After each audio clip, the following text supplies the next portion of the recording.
Hello students and welcome back to my channel. I am back with the another video from your subject Assessment for Learning for B.Ed 4th semester, जिसका आज हम unit 5 से progress report के topic को discuss करेंगे। ये question जो है वो कंपलसरी फॉर्म में आता है, चाहे वो शॉर्ट फॉर्म में आए चाहे वो लॉन्ग आंसर में आए।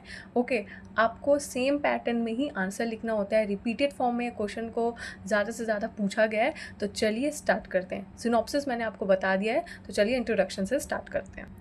ओके तो बेसिकली प्रोग्रेस रिपोर्ट होता क्या है। ओके तो प्रोग्रेस रिपोर्ट अगर मैं आपको सबसे पहली बात तो ये बताऊँ, बच्चे का काइंड ऑफ रिजल्ट, जो रिपोर्ट कार्ड जो बच्चे को मिलता है ना, ओके हम उसी के बारे में डिस्कस कर रहे हैं। ओके तो बेसिकली ये एक रिटर्न रिकॉर्ड होता है जिसमें स्टूडेंट की एकेडमिक परफॉर्मेंस देखी जाती है, उसका बिहेवियर कैसा रहा ओवरऑल।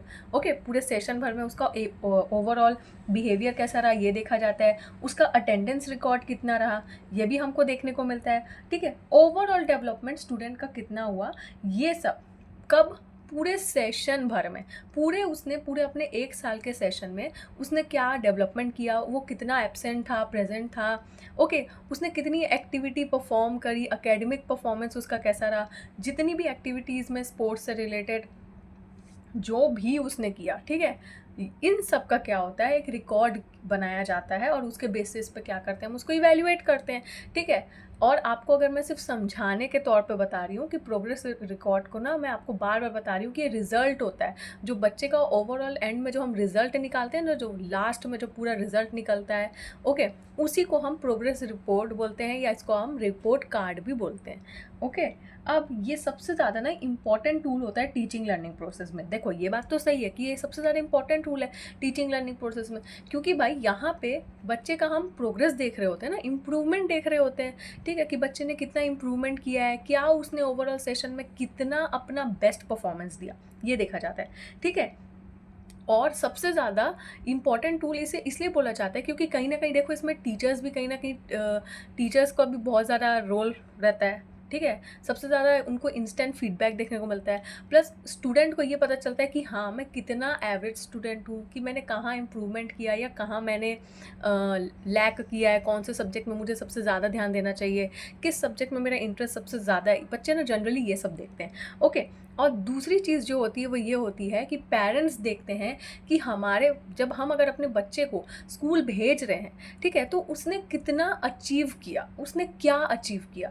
तो कहीं ना कहीं पेरेंट्स के लिए भी रिपोर्ट कार्ड कहीं ना कहीं सबसे ज़्यादा हेल्पफुल रहता है। ठीक है, इसलिए इसको बोला जाता है प्रोग्रेस रिपोर्ट। प्रोग्रेस रिपोर्ट इसलिए क्योंकि हम बच्चे का प्रोग्रेस देख रहे होते हैं। ओके अब देखो कहीं ना कहीं हमको कंटिन्यूस वे में फीडबैक भी देखने को मिलता है। हम बच्चे का रिकॉर्ड तैयार कर रहे होते हैं पूरे सेशन भर में, तो मुझे फीडबैक भी मिलेगा एज अ टीचर, मुझे फीडबैक मिलेगा ना। अगर मैं बच्चे का वीकली मंथली अगर एक रिकॉर्ड तैयार करूँगी तो मुझे फीडबैक भी मिलेगा कि हाँ मुझे कहाँ अपनी स्ट्रैटेजी को चेंज करना चाहिए, या जो मैं टीचिंग मेथड से पढ़ा रही हूँ वो बच्चे के लिए इफेक्टिव हो रहा है कि नहीं हो रहा है। अगर हो रहा है तो वेल एंड गुड, अगर नहीं हो रहा है तो मैं क्या उसमें ऐसी और चीज़ ऐड करूँ, क्या स्ट्रैटेजी लगाऊँ। ओके तो कहीं ना कहीं टीचर का भी ये सबसे ज़्यादा रोल इसमें हमको देखने को मिलता है। ठीक है, एंड ओवरऑल बोलना चाहिए एजुकेशन सिस्टम में सबसे ज़्यादा रोल ये प्ले कर रहा होता है प्रोग्रेस रिपोर्ट। यहाँ पे बच्चे का हम क्या करते हैं, जैसे कि मैंने आपको बताया ओवरऑल बच्चे का प्रोग्रेस देखा जाता है। ओके नेक्स्ट है डेफिनेशन। तो basically progress report are record related to student academic process regarding student overall performance. Okay बहुत ही ईजी सा डेफिनेशन है। चलिए अब हम देखते हैं कि ये जो प्रोग्रेस रिकॉर्ड जो हम बना रहे होते हैं ये बेसिकली क्या कैरेक्टर शो कर रहा होता है। ओके तो सबसे पहली बात तो ये कैरेक्टर, एक सबसे पहली बात जो मेन कैरेक्टर शो करता है वो है को करिकुलर प्रोग्रेस। ठीक है, अब देखो कुछ बच्चे ऐसे होते हैं ना जो को करिकुलर एक्टिविटीज़ में मतलब पार्टिसिपेट नहीं करते हैं।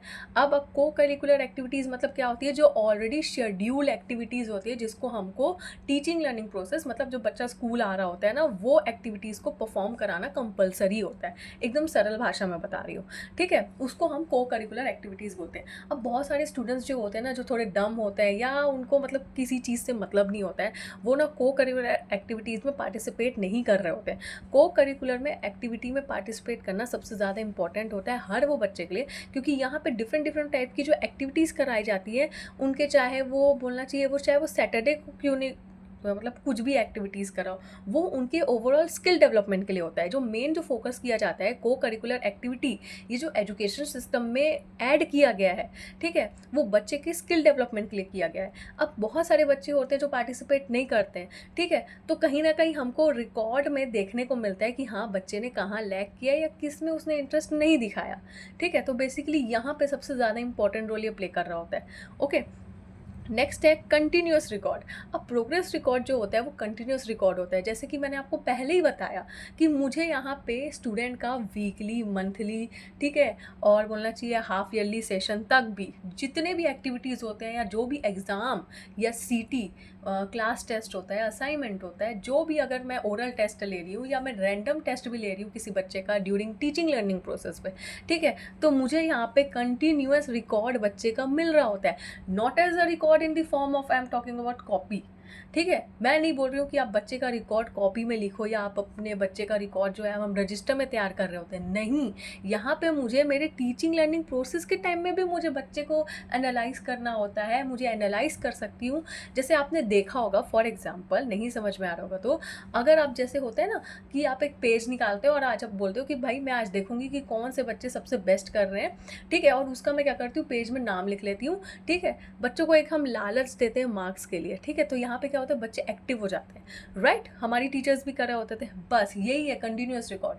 कंटिन्यूस रिकॉर्ड मतलब कि डेली बेसिस पे बच्चे को क्या करना, एनालाइज करना और उनका रिकॉर्ड तैयार करना कि ये कुछ बच्चे जो है वो सही में पूरे सेशन भर में बहुत अच्छा परफॉर्म करे, तो उन बच्चों को टीचर्स नंबर ज़्यादा देती है, एवरेज बच्चे को थोड़ा कम नंबर देती है, गधे बच्चे को थोड़ा सा कम दे देती है ना। तो ये चीज़ें इस हिसाब से रिकॉर्ड मेंटेन होता है, इसलिए बोला गया है कंटिन्यूस रिकॉर्ड। ओके, नेक्स्ट है इंडिविजुअल प्रोग्रेस। अब इंडिविजुअल प्रोग्रेस क्यों बोला गया है, क्योंकि प्रोग्रेस रिकॉर्ड जो होता है वो इंडिविजुअल बच्चे का जो होता है, अलग अलग स्किल पे, डेवलपमेंट पे, अलग अलग चीज़ों पे उसका बनता है, ठीक है। हर एक बच्चे का सेम प्रोग्रेस रिकॉर्ड हमको नहीं देखने को मिलता है, हर जगह कुछ ना कुछ।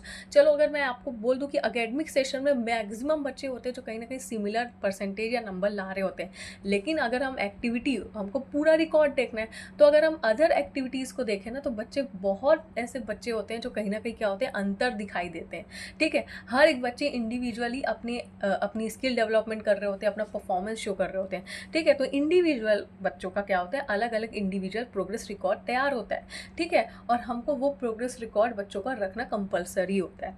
ओके, नेक्स्ट है डायग्नोस्टिक टेस्ट। अगर आपको नहीं पता होगा कि डायग्नोस्टिक टेस्ट होता क्या है, तो मैं आपको बता दे रही हूँ।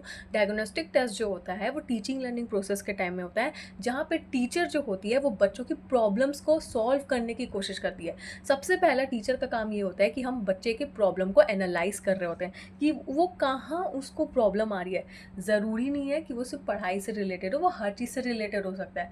ज़रूरी, देखो जनरली होता क्या है कि कुछ बच्चों को ना सिर्फ एकेडमिक टाइम में ही प्रॉब्लम नहीं आ रही होती है, अलग अलग चीज़ों को प्रॉब्लम आ रही होती है, गर्ल्स को अलग चीज़ों का प्रॉब्लम होता है, ठीक है। तो कभी कभी क्या हो जाता है कि कुछ जो प्रॉब्लम्स होती है ना, वो एकेडमिक में भी कहीं ना कहीं उनको नुकसान कर रही होती है, या जो वो को करिकुलर एक्टिविटीज़ का जब परफॉर्म करने की बारी आती है, जब ये एक्टिविटी पीरियड चल रहा होता है, राइट, तो उस टाइम क्या होता है कि बच्चे एक्टिवली पार्टिसिपेट नहीं कर पाते। तो डायग्नोस्टिक टेस्ट का मतलब ही यही है कि टीचर को बच्चे की प्रॉब्लम को एनालाइज करना है और सॉल्व करना है। ओवरऑल इसी को बोला जाता है डायग्नोस्टिक टेस्ट। ओके, नेक्स्ट है स्टूडेंट एंकरेजिंग या मोटिवेशन। अब देखो प्रोग्रेस जो ये हम रिकॉर्ड मेंटेन कर रहे हैं, बच्चों को कहीं ना कहीं इंस्टेंट मोटिवेशन भी मिल रहा होता है, ठीक है। कैसे, जैसे मैंने आपको जैसे अभी बताया ना कि एक मैडम, जैसे हम क्लास में गए और मैंने आज बोला कि आज मैं ओरल टेस्ट लूँगी, और मैं क्या करती हूँ बच्चों को दिखाने के लिए कि हाँ जो बच्चा अच्छा ज़्यादा परफॉर्म कर रहा है, ज़्यादा आंसर दे रहा है, तो मैं क्या करती हूँ उसका नाम कॉपी में लिख रही होती हूँ या पेज में लिख रही होती हूँ। तो यहाँ पे ना बच्चों के माइंड में ये होता है कि अरे मैम उसका नाम ले रही है, मतलब ना मैम उसको ज़्यादा नंबर देगी करके, राइट। तो कहीं ना कहीं बच्चे में इंस्टेंट मोटिवेशन आता है कि नेक्स्ट टाइम मैं भी पढ़ के आऊँगा, अगर कल को मैम फिर से ओरल टेस्ट लेगी तो मैं भी अपना नाम क्या हूँ, मतलब मैं चाहता हूँ कि मैम मेरा नाम लिखे या मैम को याद रहे कि मैंने भी आंसर दिया था। तो कहीं ना कहीं बच्चे यहाँ पे लर्निंग में एंकरेज होते हैं, मोटिवेट होते हैं, और यहाँ पे सेल्फ मोटिवेट भी होते हैं बच्चे। ओके, ये चीज़ भी हमको देखने को मिली। ओके, नेक्स्ट है सिस्टमैटिक एनालिसिस। अब देखो सिस्टमैटिक एनालिसिस इसे इसलिए बोला गया है क्योंकि यहाँ पे हम बच्चों को सिस्टमैटिक वे में एनालाइज कर रहे होते हैं। फॉर एग्जांपल एकेडमिक तो एकेडमिक, इवन एकेडमिक में भी सब्जेक्ट वाइज मैं बच्चों को एनालाइज कर सकती हूँ कि बच्चा मैथ्स में कैसा परफॉर्म कर रहा है, हिंदी संस्कृत में कैसा परफॉर्म कर रहा है। जैसे फॉर एग्जाम्पल अगर हम देखें तो बच्चे को क्लास 9th में हिंदी या संस्कृत में से उनको अपने ऑप्शनल सब्जेक्ट को चूज़ करना होता है। तो यहाँ पे बच्चे कैसे करते हैं, वो अपने आप को एनालाइज करते हैं कि उनका इंटरेस्ट किस पे है, राइट। और कभी कभी ऐसा हो जाता है कि बच्चे हाफ सेशन के बाद भी वो कभी ना कभी सब्जेक्ट पे क्या करता है, स्विच कर देता है कि नहीं मेरे को इसमें इंटरेस्ट नहीं आ रहा है, मैं इसमें जाऊँगा, है ना। तो कहीं ना कहीं क्या होता है, हम एक सिस्टमैटिक एनालाइज कर सकते हैं बच्चे का कि हाँ बच्चे ने पहले यहाँ पे इंटरेस्ट दिखाया लेकिन उसने यहाँ पे इंटरेस्ट उसका कम हो गया, अब वो यहाँ पे ज़्यादा अच्छा इंटरेस्ट दिखा रहा है एंड येस उसका परफॉर्मेंस भी वहाँ पे बहुत ज़्यादा अच्छा हो रहा है। तो हम कहीं ना कहीं एक सिस्टमैटिक एनालाइज करें ना कि हाँ उसने कितना जेन्युइनली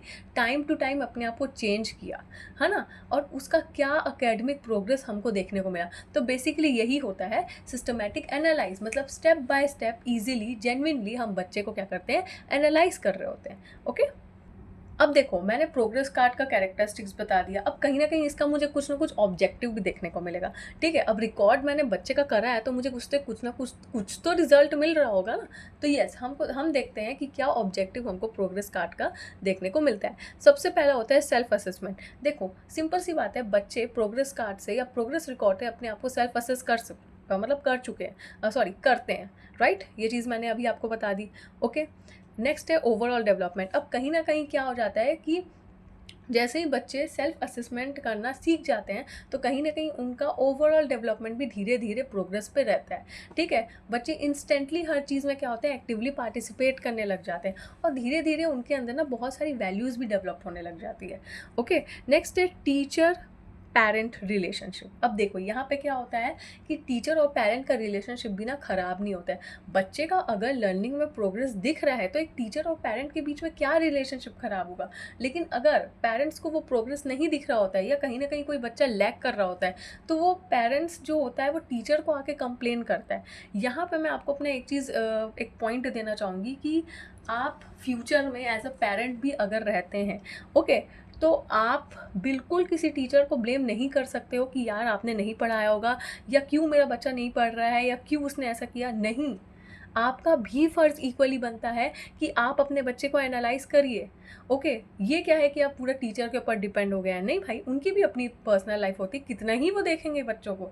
45 अगर बच्चे हैं क्लास में तो वो हर एक बच्चे को एनालाइज प्रॉपर्ली नहीं कर सकती, लेकिन आपका तो 2 बच्चे हैं या 1 बच्चे हैं तो आप सिंपली क्या कर सकते हो, एनालाइज कर सकते हो। आप ज़्यादा अच्छे से जान सकते हो कि आपके बच्चे का इंटरेस्ट क्या है क्या नहीं है। ओके, तो ये चीज़ आप थोड़ा ध्यान रखना और इस पॉइंट को आप थोड़ा बहुत इंक्लूड करके लिख सकते हो, बट ये थोड़ा एकदम नेगेटिव हो जा रहा है ना, तो थोड़ा सा इसको पॉजिटिव वे में कन्वर्ट करके लिख देना। ओके, थोड़ा सा पॉजिटिव मतलब थोड़ा सा नेगेटिव फिर थोड़ा पॉजिटिव ऐसे करके। ओके, नेक्स्ट है effective use of teaching methods. अब देखो होता ही है ना कि प्रोग्रेस रिकॉर्ड रखने से क्या होता है, मैंने आपको बताया कि अगर मुझे लग रहा है कि नहीं बच्चों का, यहाँ पे सिर्फ एक पर्टिकुलर बच्चे की बात नहीं कर रही हूँ, मतलब कुछ क्लास में ऐसे बच्चे मतलब कुछ ऐसे क्लास में मैंने बच्चों को निकाला है जो कहीं ना कहीं उन लोग मेरे पढ़ाई हुई चीज़ों से नहीं समझ पा रहे हैं, तो मैं क्या करती हूँ, अपने दूसरे टीचिंग मेथड को यूज़ करने लग जाती हूँ, इफ़ेक्टिव टीचिंग मेथड्स को यूज़ करने लग जाती हूँ कि शायद अगर मैं अपने मेथड को चेंज करती हूँ तो ये बच्चे जो हैं वो थोड़ा सा प्रोग्रेस करें लर्निंग में। ओके, नेक्स्ट है ईजी टू एनालाइज स्टूडेंट। ये बात सही है कि हम किसी भी स्टूडेंट को ईजिली एनालाइज कर सकते हैं, ऑब्जर्व कर सकते हैं, है ना। प्रोग्रेस रिपोर्ट के थ्रू मैं देख सकती हूँ उसका प्रोग्रेस रिकॉर्ड निकाल के कि यस ये बच्चा यहाँ पे अच्छा किया है, उसने ये अच्छा परफॉर्मेंस किया है, ठीक है, यहाँ पे उसका एक्सीलेंस है, हाँ यहाँ पे उसने लैग किया, सिंपल। नेक्स्ट है रिकॉर्ड ऑफ स्टूडेंट। सिंपल सी बात है भाई, मेरे को हर एक इंडिविजुअल बच्चे का रिकॉर्ड अगर मुझे चाहिए भी होगा तो यस मुझे हर एक इंडिविजुअल बच्चे का एक प्रॉपर डिटेल्ड रिकॉर्ड मिल जाएगा। ओके, तो बेसिकली ये ऑब्जेक्टिव शो करता है। नेक्स्ट है अब हमको क्या इंपॉर्टेंस देखने को मिलता है। ठीक है, अब कुछ ना कुछ प्रोग्रेस कार्ड है तो कुछ ना कुछ तो इंपॉर्टेंस भी होगा और सबसे ज़्यादा एजुकेशन सिस्टम में progress card important role play कर रहा है। तो सबसे पहला जो इंपॉर्टेंस है वो है इम्प्रूव्स लर्निंग। तो ये बात सही है कि प्रोग्रेस रिपोर्ट थ्रू बच्चे जो होते हैं वो सेल्फ असेस कर सकते हैं अपने आप को, जिसके थ्रू बच्चों की लर्निंग में क्या होती है, इम्प्रूवमेंट देखने को मिलती है। और ज़रूरी नहीं है कि सिर्फ प्रोग्रेस रिकॉर्ड से ही है, जब टीचिंग लर्निंग प्रोसेस टाइम में भी अगर जब टीचर रिकॉर्ड बना रही होती है टीचिंग लर्निंग प्रोसेस के टाइम में, वहाँ पे भी हमको बच्चों के में लर्निंग का इम्प्रूवमेंट देखने को मिलता है, उनका सोर्स ऑफ नॉलेज कहीं ना कहीं क्या होता है, इम्प्रूव हो रहा होता है। ओके, नेक्स्ट है स्टूडेंट प्रोग्रेस। तो मैंने यही बताया कि स्टूडेंट का प्रोग्रेस भी देखने को मिलता है। नेक्स्ट है trust of a parents. Parents को जो होता है थोड़ा सा टीचर्स और स्कूल के टूवर्ड्स क्या होता है, ट्रस्ट जनरेट होने लग जाता है कि येस हमने सही स्कूल में डाला है, एंड येस यहाँ की टीचर्स बहुत अच्छी हैं जो एक्टिवली बच्चों को क्या कर रही है, एनालाइज करके अपना बहुत अच्छा टीचिंग मैथड यूज़ करके टीचिंग कर रही हैं या पढ़ा रही हैं। ओके, नेक्स्ट है ओवरऑल डेवलपमेंट। अब साइड बाय साइड होता ये है कि हम प्रोग्रेस रिकॉर्ड के थ्रू या बच्चों को पूरे साल भर ऑब्जर्व कर रहे होते हैं, एनालाइज कर रहे होते हैं, तो यहाँ पे हम बच्चों का देखते हैं धीरे धीरे बच्चों के में प्रोग्रेस होता है और डिफरेंट टाइप ऑफ उनके अंदर ओवरऑल डेवलपमेंट देखने को मिलता है, चाहे वो सोशल हो, कल्चरल हो, बोलना चाहिए मॉरल वैल्यू, डिसिप्लिन से रिलेटेड हो, क्या बोलना चाहिए लीडरशिप क्वालिटी हो, कुछ भी ओवरऑल डेवलपमेंट हमको बच्चों का देखने को मिलता है। ओके, नेक्स्ट है development of a value development. अब सॉरी, वैल्यू डेवलपमेंट। तो वैल्यू डेवलपमेंट इसलिए पर्टिकुलर मैंने अलग से लिखा क्योंकि वैल्यू डेवलपमेंट जो होता है ना, वो सबसे ज़्यादा इंपॉर्टेंट रोल प्ले करता है उनके पेरेंट्स के सामने, कि बच्चे कितने अच्छे से सिस्टमैटिक वे में रह रहे हैं, ठीक है, वो कितना डिसिप्लिन रह रहे हैं पेरेंट्स के सामने, ठीक है। यहाँ पे बेसिकली ना पेरेंट्स को थोड़ा मैटर कर रहा है, ठीक है, क्योंकि वैल्यू एजुकेशन मैंने क्या बोला, ओवरऑल डेवलपमेंट तो बच्चों का हो जाता है स्कूल में, और देखो स्कूल में बच्चा ना थोड़ा डिसिप्लिन में रहता भी है, ठीक है, लेकिन जब वो घर आते हैं तो थोड़ा सा वो क्या होता है, मस्ती वे में हो जाता है, थोड़ा सा फ्रेंडली हो जाता है। तो यहाँ पे क्या होता है, कहीं ना कहीं जो पेरेंट्स जो होते हैं वो ये देखते हैं कि अरे ये क्या सीख के आ रहा है, कहाँ से सीख के आ रहा है, इसकी कैसी फ्रेंड सर्कल रह रही है, तो कहीं ना कहीं वो फिर से टीचर को ब्लेम करने लग जाते हैं। तो अगर बच्चे का वैल्यू डेवलपमेंट होता है तो वो घर में पेरेंट्स जो होते हैं वो ये देखते हैं कि येस हमारा बच्चा जो है वो किस इन्वायरमेंट सराउंडिंग से आ रहा है, उसका क्या फ्रेंडशिप है, किस तरह की फ्रेंडशिप है, क्योंकि बच्चों की बातों से हमको समझ में आ जाता है कि बच्चा किस सराउंडिंग से आ रहा है। ओके, नेक्स्ट है कंटिन्यूस इवैल्यूएशन। यस, पूरे सेशन भर में हम स्टूडेंट का कंटिन्यूस इवैल्यूएशन करते रहते हैं। नेक्स्ट है एजुकेशनल रिकॉर्ड। सबसे ज़्यादा ये जो प्रोग्रेस रिकॉर्ड होता है, अगर कभी भी लाइफ में कोई भी आके अगर किसी भी क्लास का या बच्चे का एजुकेशनल रिकॉर्ड मांगता है, तो मैं हर एक इंडिविजुअल बच्चे का एक इंडिविजुअल प्रोग्रेस रिकॉर्ड कार्ड क्या कर सकती हूँ, शो कर सकती हूँ। ओके, दैट्स ऑल, यही होता है overall progress record. I hope यह टॉपिक आपको समझ में आया होगा। So do like, share, comment and subscribe to my channel and wait for the next video.